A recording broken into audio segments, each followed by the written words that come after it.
conception is not IVF, and I don't know how many times I need to say that, but the fact that so many of you still conflate the two things mean you shouldn't have an opinion on IVF. Let's talk about it, because what's up? My name is Laura, and I am your very pissed off donor-conceived person of TikTok. I ran out of breath saying that, my goodness. I just did a video on how a donor-conceived person just found out them and their family are a victim of fertility fraud. Fertility fraud is the act of a doctor intentionally switching out the chosen donor DNA for their own or any other that they feel like. And I have now gotten multiple comments from people saying, and this is why IVF should be banned. This article has nothing to do with IVF. No one did IVF. IVF is not part of this article. But so many people felt confident enough to go, and this is the problem with IVF. So let's go through it, everyone. IVF and donor conception are not the same thing. IVF is a medical procedure. Donor conception is a medical practice.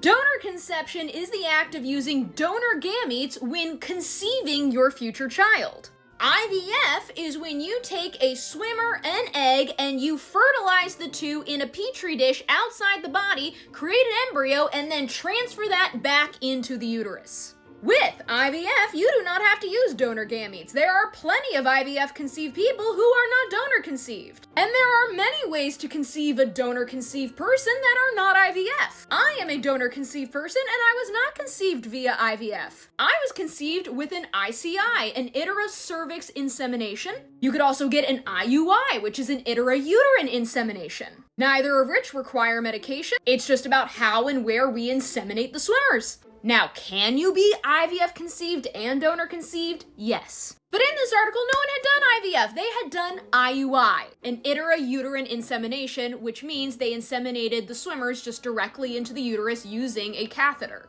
And this drives me crazy as a donor-conceived activist. I have found that the people who are the most loud about how they are anti-IVF have no idea what IVF is. Almost all of them assume that since I'm donor-conceived, I must be IVF conceived. No. The vast majority of donor conceptions that have been done worldwide are not IVF. The very first donor conception that was ever done was in the late 1800s. The very first IVF procedure ever done was in 1977. The first cryobanks that were opening were in the 1950s. It is disgusting to see how many people are foaming at the mouth to get IVF banned when they literally have just no idea what it is. IVF is an incredible medical procedure that should be protected. Do we need more regulations around fertility practices to ensure safety of patients? Of course. Like, learn what you're talking about, you goobers! God!